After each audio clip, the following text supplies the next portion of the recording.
Hello everyone, welcome back to Game Droid and welcome back to modern Skyblock 3. So we're still ticking along. It's been a little bit of a while since I recorded the last episode. We popped over and got to Kepler 22b in the last episode, and today we've just got a bit of mass crafting to do. So I'm just going to allow everything to kind of wake up, put away the time and date and things like that, don't need those. So what we need to do at the moment is we need to go through a lot of Rftools. Now, I would have loved it if a lot more of Rftools was opened up earlier on. Iron, gold nuggets and lapis, that's not difficult at all. We're going to make ourselves probably about 30 or 40. Let's make 32. Let's make one of those. And then we need some machine bases as well, which are just stone and gold nuggets. Yeah, we don't need many of these. Let's make 20. Rftools is a really cool mod, and it has, in my opinion, one of the easiest to get computers in the game. The Rftool storage scanner is literally a block in the early game that for 2 ender pearls, some redstone, some lapis, some iron and some gold can give you the ability to basically make yourself a miniature AE system that can actually have an awful lot of storage and can do a lot of kind of shift-click crafting and things. So there's a lot of things we can do. Now what we just did just there with the Rftools was we managed to make a machine frame and a machine base. The machine base leads us into redstone sequences. It wants us to make all the different redstone things. These are a whole bunch of basically quite complicated redstone devices. And they're pretty easy to make. The timer is, of course, sort of self-explanatory. It's a timer. The counter counts a certain amount of ticks, a certain amount of redstone pulses coming into it. The redstone transmitter transmits a redstone signal. Not sure why I'm pulling out nebulous hearts. The redstone receiver receives a redstone signal, so it's kind of like ranged redstone. Logic gate is exactly what it says. It's a logic gate. The sensor senses. It's kind of like the observer, but with more settings. What else does it want me to make? It wants me to make a wire, a sequencer, a simple dialer, and an inventory checker. So I'm not sure what the wire does. The logic block is just a simple lag-free redstone wire. So that's redstone wiring. Slightly more expensive redstone wiring, but lag-free. The sequencer allows you to set up kind of like a pulse pattern, an on-off pulse pattern. And the simple dialer, when this block gets a redstone signal, it dials or interrupts transmissions. And the last one we want is we want the inventory checker. The ender monitor, we want the inventory checker. This gentleman, that this logic block gives a redstone signal if the amount of items in an inventory slot exceeds a certain value. Nice and easy, and these allow you to set up all sorts of very interesting and fun little redstone sequences, redstone control circuits and things like that. It's almost as good as the old redneck computer. Not quite, but not bad. It's not a bad facsimile of a redneck computer. If you put them all together, you can do a lot of very complicated things. However, I'm probably not going to use any of them. The most complicated generator. The endergenic generator is one of the most complicated generators to set up. It uses thrown ender pearls to generate RF. So we need endergenic generators, pearl injectors, and an ender monitor. That shouldn't be too hard to do. The endergenic generators are very simple. The ender monitors are very simple, and then we need 2 pearl injectors. This will inject an ender pearl into an adjacent endergenic generator when the redstone signal is received. And for that we need some hoppers.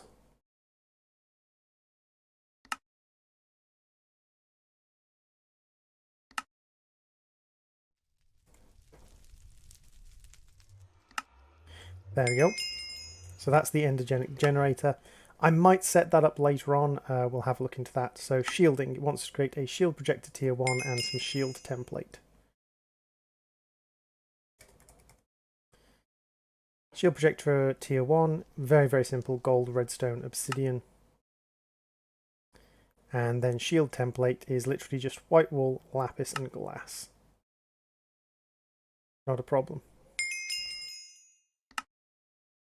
And the way the shield generator works is basically if we pop down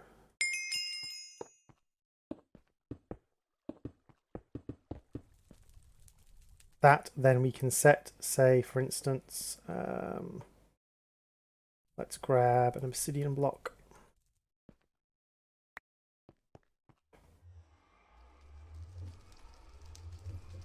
Mimic, set. Then if we provide this thing with power and we hit it with a wrench, then when a redstone signal is applied, all of this would become obsidian, or a fake obsidian shield. And when we turned off the redstone signal, it would all undo itself again.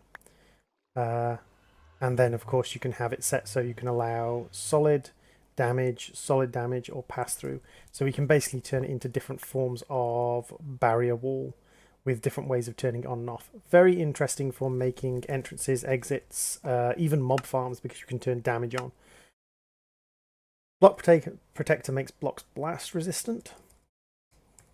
Again, a very nice, interesting little item. Not particularly difficult to make. Can be used to defend your base from a lot of damage and problems later on. A powered beacon, environmental controller. The environmental controller is essentially a powered beacon.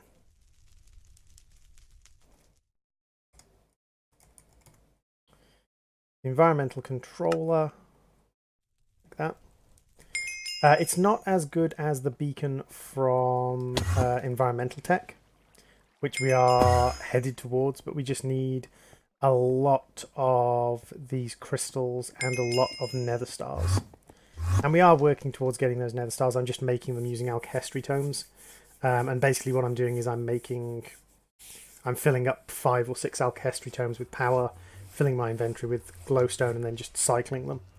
But it's a slow and frustrating process, and hopefully if we get into EMC reasonably quickly, it won't be too much of a problem. Continuous auto crafting. The auto crafters are really very, very easy indeed. Crafting terminals. It's just machine frame, redstone, and we need crafting benches. Crafting benches galore. So machine frame and crafting benches give us a tier 1. We'll just make sure that is detected. And then we can go up to a tier 2, which is just by adding additional crafting benches. And then tier 3, would you imagine we have to add additional crafting benches? And that allows us to craft up to, I think it's 9 recipes. 1, 2, 3, 4, 5, 6, 7, 8, 8 recipes. And you can do all sorts of interesting things, like you can have it remember where certain objects are so that it can only fill up certain slots with certain things. You can have it cycle things back around to being internal. You can have it keep one of each item. All sorts of very interesting things that make the crafters quite powerful auto-crafting items. Not quite as powerful as the molecular crafter from RF, but not bad. XNet adds cables which can transfer items, fluids, and power at the same time. They aren't tile entities, therefore don't lag servers. These are good because they don't lag servers, basically. So we need to make those. We need to make the custom dimlets, which requires custom dimensions, which requires fastest traveling and awakened draconum. So faster traveling, elevator and booster. The elevator block needs to be placed a certain level pointing towards where the moving platform will be. So this allows you to basically attach it to a block, a set of platforms, and then moves you up and down. Nowhere near as good for quick travel as things like the open blocks elevator or just a teleport wand, but not bad for like not quite cosmetic travel, but entertainment travel, because it is quite thematic.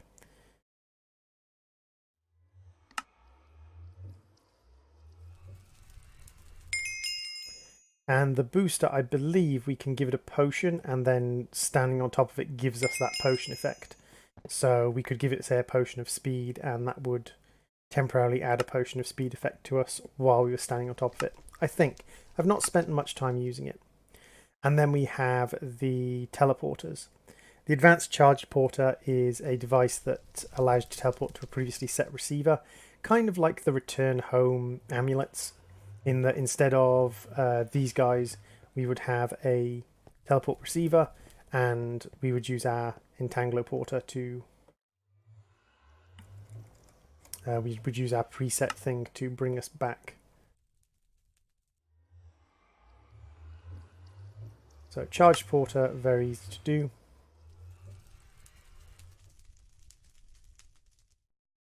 And then the advanced one is, I think, exactly the same, but just a better energy storage capacity. It then also wants us to make a mat receiver, transmitter, and dialing device. Not a problem. So the matter transmitter you step on to teleport away from somewhere, the matter receiver you step on to teleport to somewhere, and the dialing device allows you to contact the different matter transformers and transmitters and receivers. This allows you to do cross-dimensional travel. So custom dimlets also requires us to get Awakened Draconium for custom dimensions. And to do that, we need to unlock the Power of Dragons. And to unlock the Power of Dragons, I can't remember what we need. What do we need to unlock the Power of Dragons?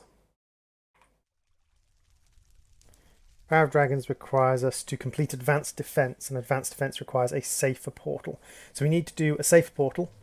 That will get us into Advanced Defense. I'm then going to have to cheat my way through Advanced Defense, because in the version of the mod pack I'm using, because it's the one that works for me, Advanced Defense actually has been stripped out because the mod was being removed at the time.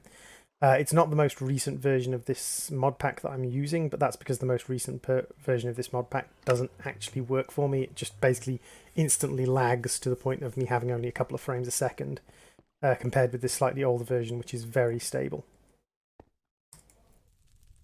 So, safer portal. That's what we need to finish, and that's in advanced resources.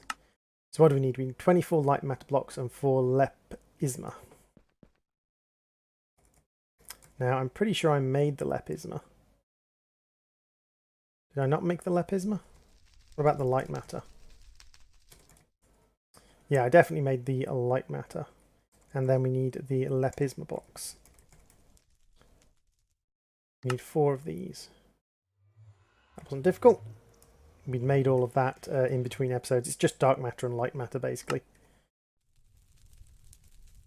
And there we go, that completes that. So over in the quest book, we should be able to unlock this. But it's going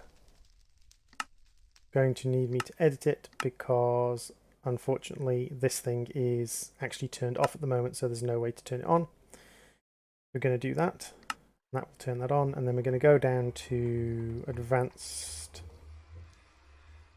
Defense, and we're just going to tell it that all of this stuff was successfully finished. And that should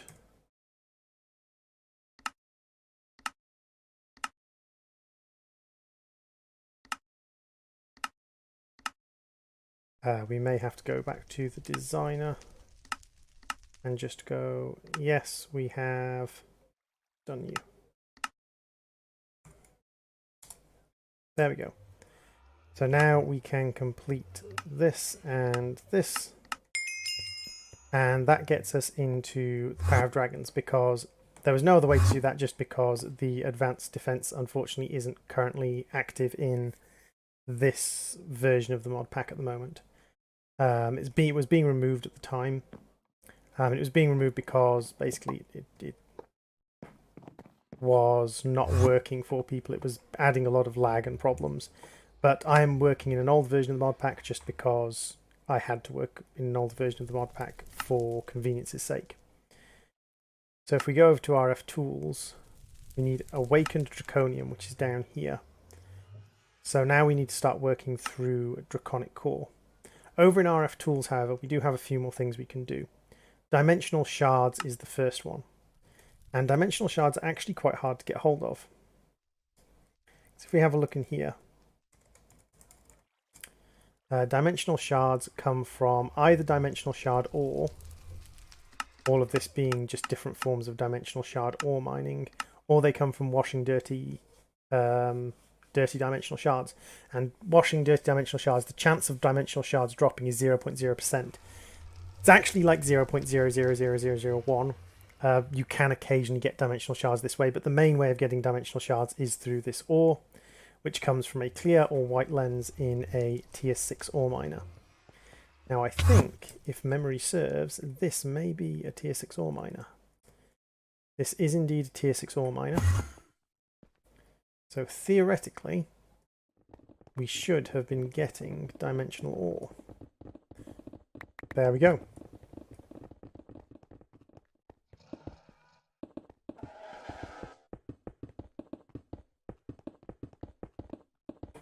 So I'm just going to lay down a bunch of this dimensional ore, smack it with my Fortune 4 pickaxe, and that will give us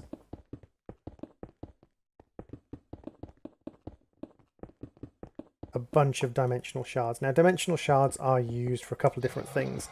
They're used for some of the dimensional elements, but the main thing they're used for is infusing machinery. And infusing machinery is the kind of the upgrade kit of Rftools. Whereas other mods often use additional machines that are better, as in the case of the double crushers and things like that from Actual Editions. Some mods use upgrade kits, such as the actual named upgrade kits, from Thermal Dynamics. And some mods use, or in the case of this mod, it uses infusion. So we're going to be using these shards in a machine, and we're going to be putting these shards into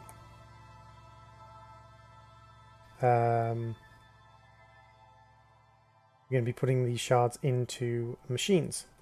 So we're going to be basically telling machines that you get these shards, we fill you up with these shards, and we make you more efficient in doing so.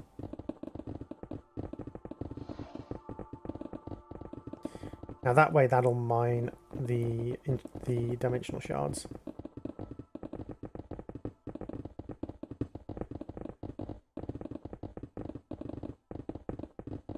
Upper left slot only. There we go. You see now it's mining up dimensional ore and throwing the shards into the system. Yay! Super efficient and super quick. The next thing it wants us to do is to make a machine infuser. The machine infuser infuses machines with dimensional tools and making them better. So you can actually see what the different things will do. So for instance, infusion bonus reduces power consumption and faster dimension creation speed. So that's what the infusion bonus for that is. And this just allows us to infuse them. But you can see that the recipes are pretty simple. Maybe a little bit diamond heavy if you're playing in a low diamond world, but if you're playing in a world where diamonds aren't a problem, it's not difficult at all. A destination analyzer and matter booster just makes teleporting safer. But again, we're probably not going to be using the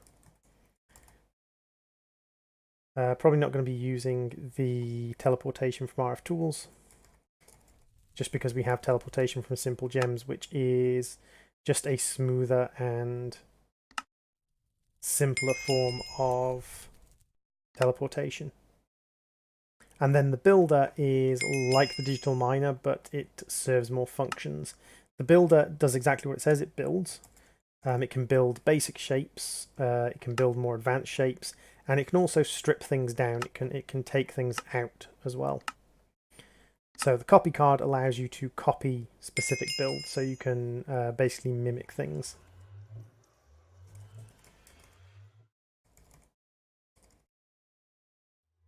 And using the markers the copying tool uses, which are, where are the markers?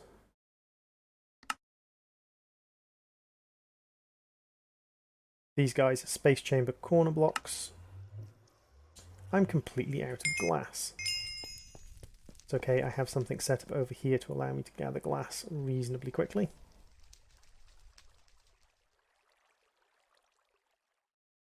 There we go. 4 stacks of glass reasonably fast.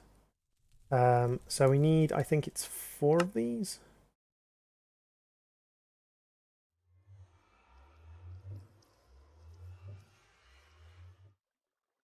Seven space chamber corner blocks. And you basically use these to kind of lay out where you're copying. Space chamber controller block.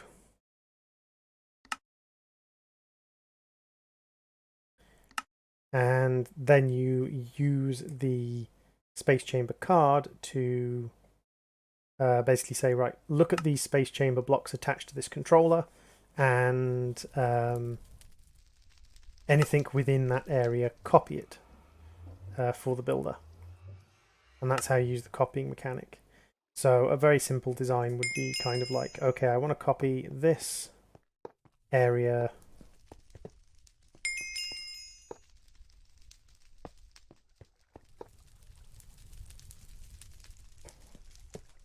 This is very, very simple, sort of basic, but basically this would connect to all of these areas, and then you would bloop it with a space card, and it would copy all of this area and make it somewhere else.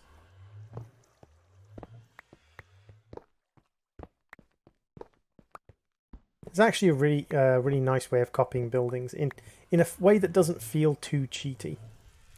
There are other mods that provide methods of copying, but they feel a little bit cheatier sometimes. The shape card just allows it to build shapes.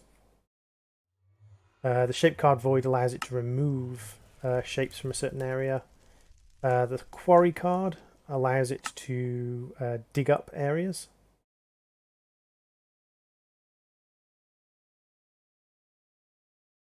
And you can switch the quarry card between fill-in and not fill-in mode.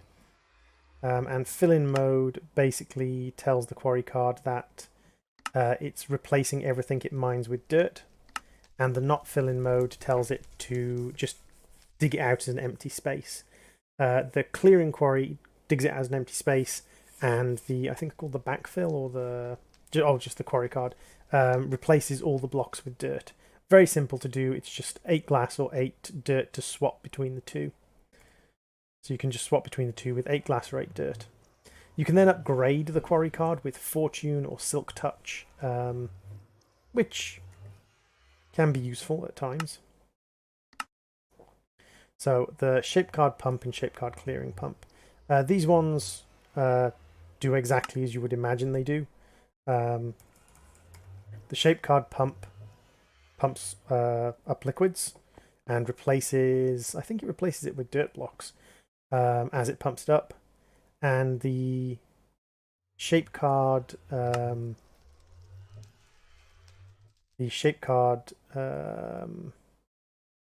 clearing pump pumps up liquids and just flat out removes them, so they don't exist anymore.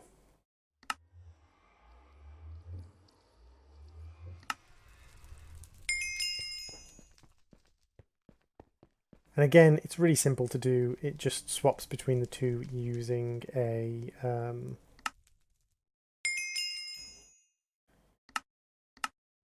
and it wants me to make all the quarry cards. So Fortune and Silk quarry card. Fortune quarry card.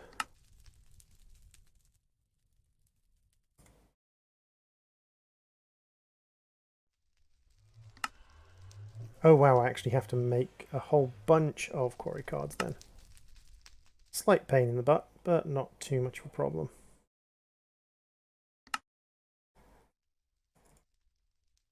Let's go look up diamond. So diamond picks, Don't really care about unbreaking 3. Diamond shovels.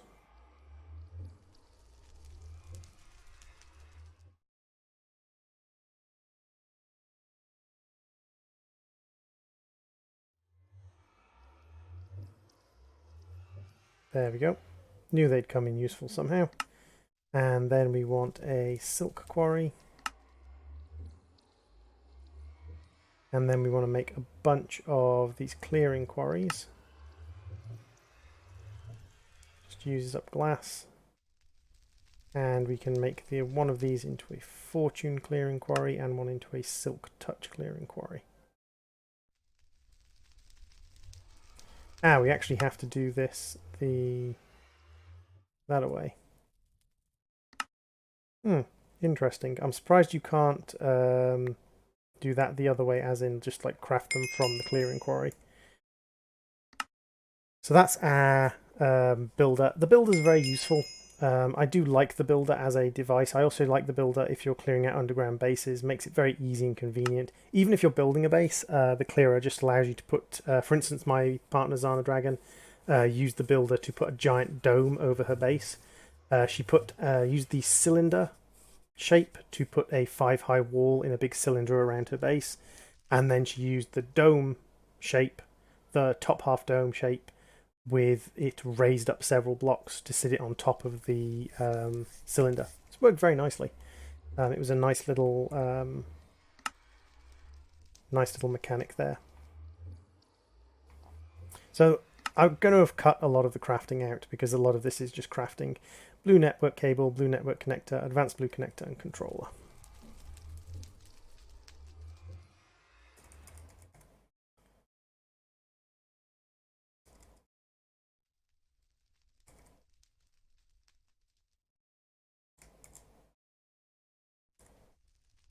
So XNet, we want network cable,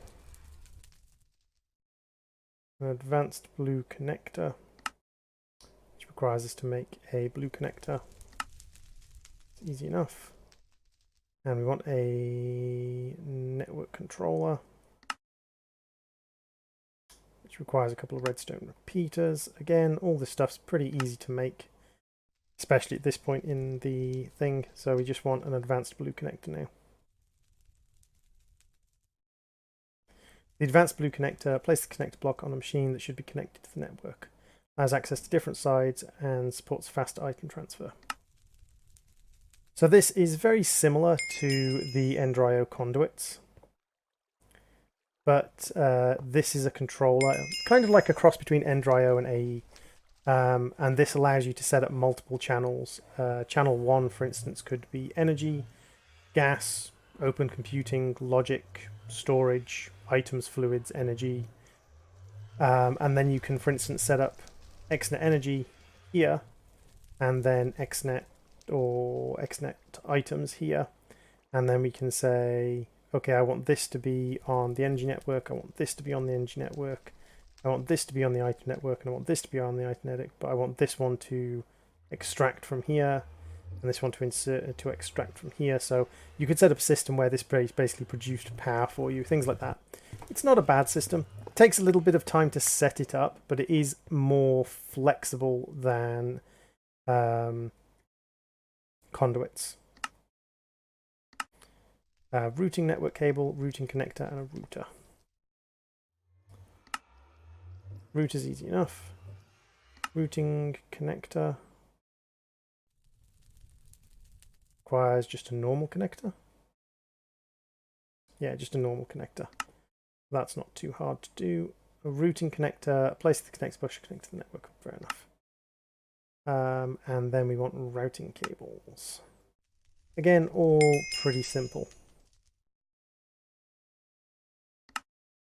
So yeah, XNet allows you kind of like a cross between Ender.io and ME conduits. Allows for a little bit more complexity and allows for more kind of automated channel movement and things.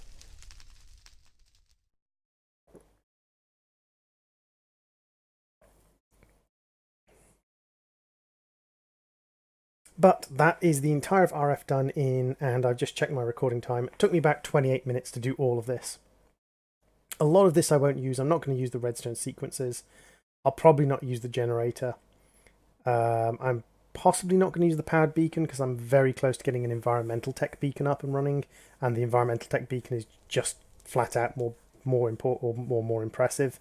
The powered beacon from Rftools can be used to attack enemies, though. It can be used for setting up an area next to your base where enemy players coming into your area around your base get affected by slow, hunger, blindness, and weakness. So you can set up a pretty nasty kind of anti-player barrier around your base because you can exclude yourself from the powered beacons.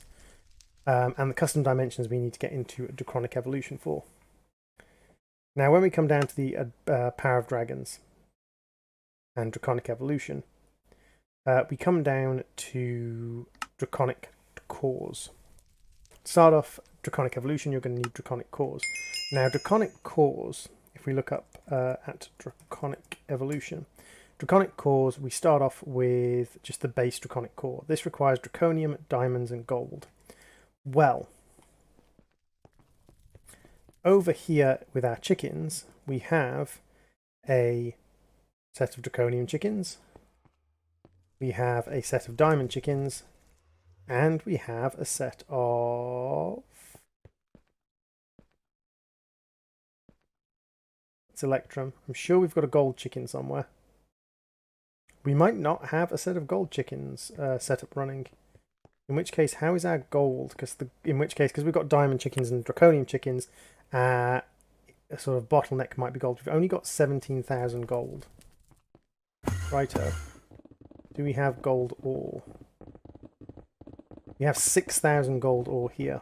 So what I'm going to do is I'm going to set this gold ore popping away in the smelter. What I want to do is prioritize gold ore. To make sure it's doing the gold ore.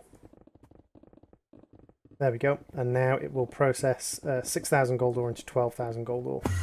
12,000 gold ingots. So we're getting in the gold now. These guys really easy to make, but we're going to need a lot of them. So there's 64 and 128.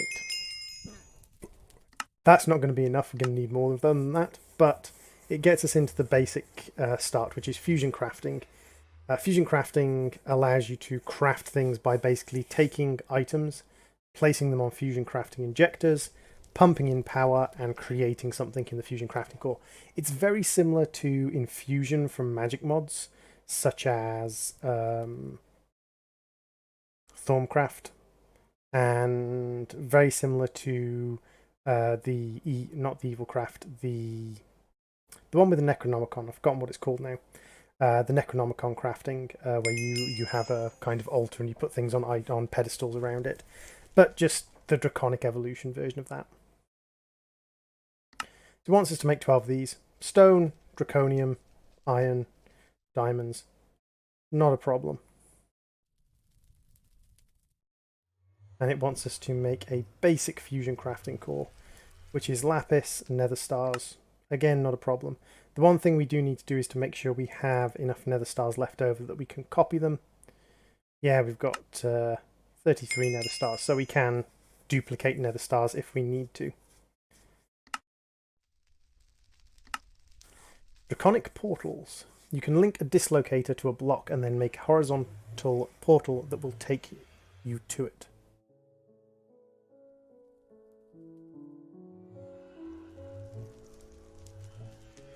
I'm sure there's a better way of using those. I'm sure there's a way you can actually just use them to loop you to certain areas. The energy fuser charges items faster than anything else, so that's the Draconic Energy Infuser. And then we go up into the higher levels of Draconic Evolution crafting. The Draconic Chest, Awakened Draconium, and then it gets into Draconic Armor, controlling time, things like this. There are other things we can get from Draconic Evolution earlier on. We could get the Wyvern armor pretty quickly. In fact, we could probably get the Wyvern armor right now. We need to make the fusion crafting, and we need to do some fusion crafting to get Wyvern cores, but then we can make Wyvern armor basically straight away. Yeah, dislocator pedestals. So the dislocator pedestals allow you to teleport to certain areas, kind of like the return home amulets again. Like dislocators and dislocator pedestals are kind of like return home amulets.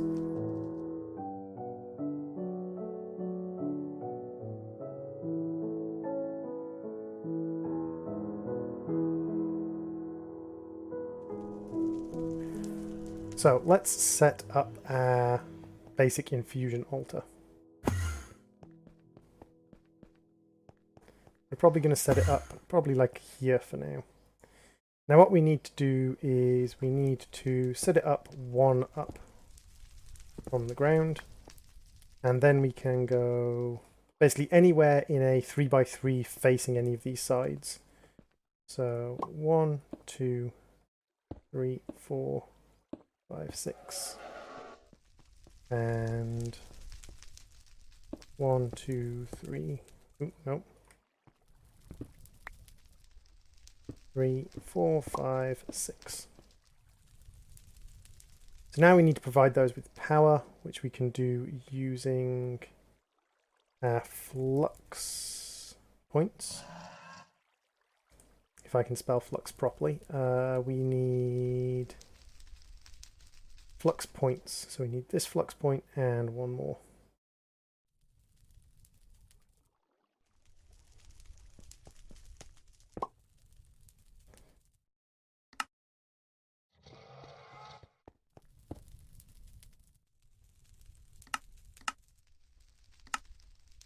And then if we grab just some Ender.io energy conduit,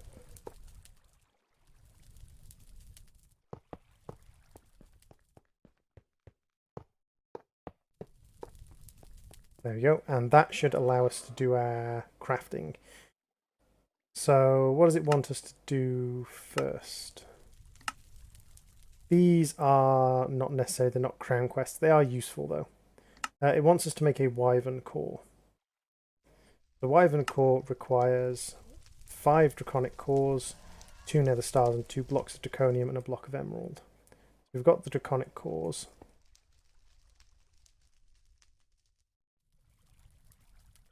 One, 2, 3, 4, 5. And then we need 2 blocks of draconium, a block of emerald and 2 nether stars. 2 blocks of draconium, 2 nether stars, and a block of emerald. And this is probably where this is gonna kind of come to a close to a certain extent, because I'm going to need to do a lot of these crafts.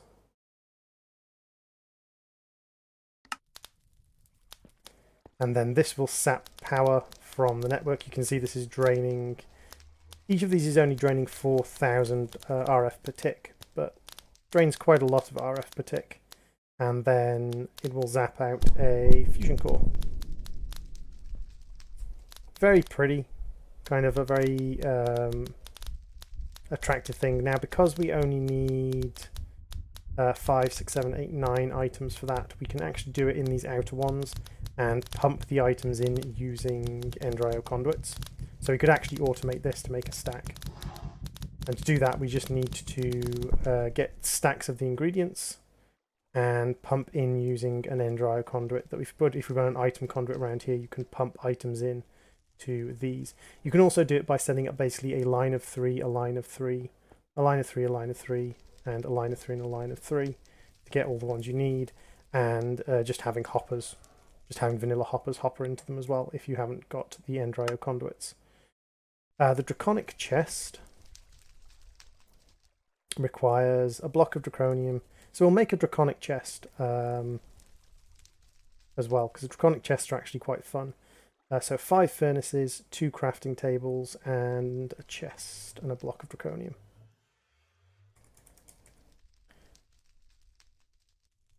We don't have any furnaces, that's fine, we can make some furnaces.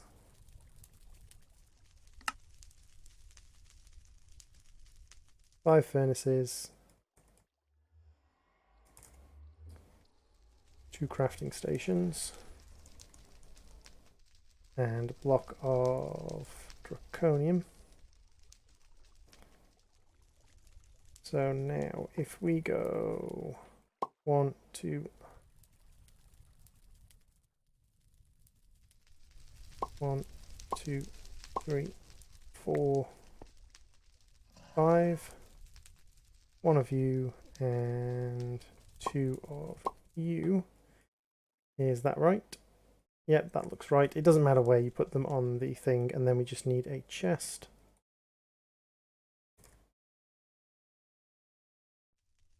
So for those people who haven't seen a draconic chest, these things are quite crazy.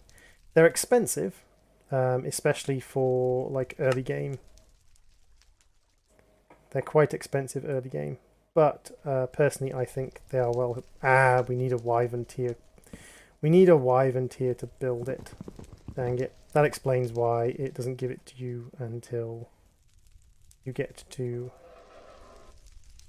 the wyvern tier.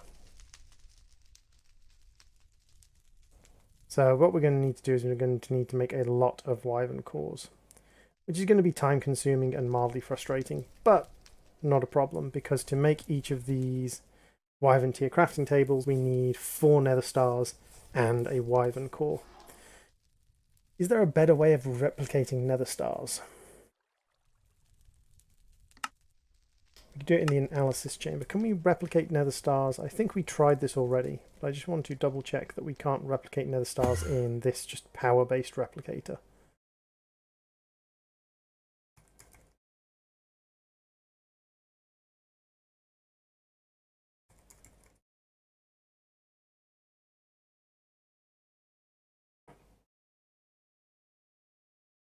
No, we can't even put them in there. So what I would probably do is I would probably build a wither builder from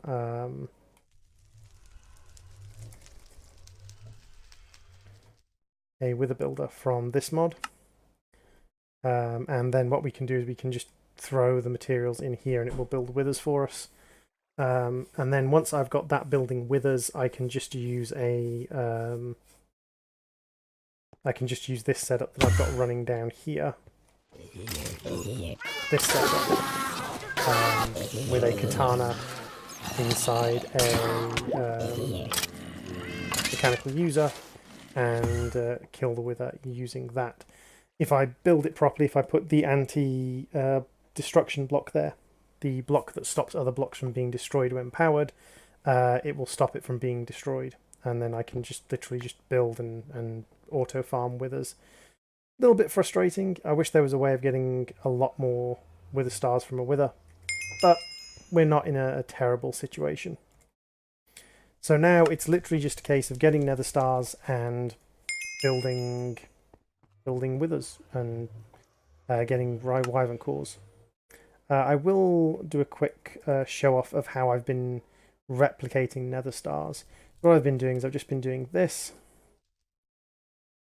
then getting my alchemy tomes out and getting nether stars like so. Then all I do is once this one's full, I go, there's 3 bonus nether stars, 3 bonus nether stars. And this is how I have been duping nether stars.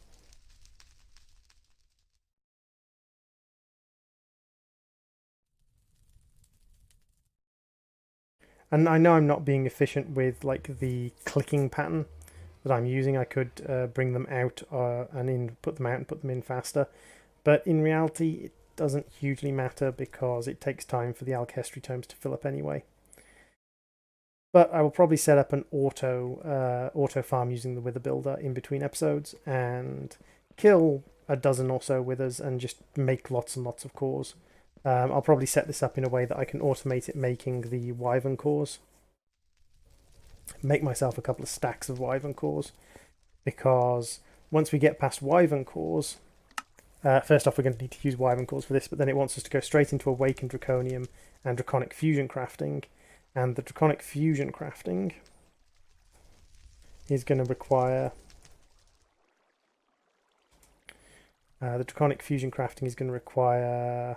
wyvern cores again.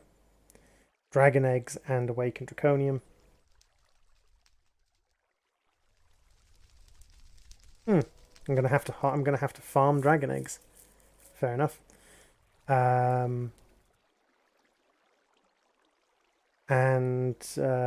That's going to require wyvern cores, and then it's going to want to get into awakened draconium cores. These guys are going to require wyvern cores and awakened draconium. So going to be lots and lots and lots of draconium making, but that's fine. We might even be able to set up a draconium and an awakened draconium dimension, as long as it's not been blacklisted, and just mass farm draconium using Rftools. But this is all for a later date, because we are headed down through Bower of Dragons, and what we want to unlock as well is equivalents. So what I will do is I will be setting this up between episodes, and also looking at unlocking equivalents. And to unlock equivalents, we need to get custom dimlets done. And to get custom dimlets done, we need to do Awakened Draconium. So between episodes, we're going to hit Awakened Draconium, we'll get custom dimlets done, and then we'll get into 2 of the resource duplicating mods, Mystical Crops and Equivalent Exchange. Mystical Crops, as far as a quest chain goes, super easy. All we have to do is get all the different kinds of essence, all the different kinds of furnace, all the different levels of seed, all the different types of seed, and then some of the kind of things from the end seed processors, mystical fertilizers, solium, and cruxes. Not actually all that difficult. It looks difficult, but it's just going to be lots and lots and lots of crafting. And the main thing that we're going to need for the crafting is Minicio Essence and Prosperity Shards. These we've got from our ore miner, and the Minicio Essence we've got by the bucket load. If we pop over here, we've got 13,000 blocks of Minicio Essence in there, and in the system we've got another 3,850 essence. So we've got plenty of Minicio Essence. But until then, I've been the Gaming Droid. This has been Modern Skyblock 3, and I will see you all in the next episode when we have Draconium Cores. Bye-bye, everybody.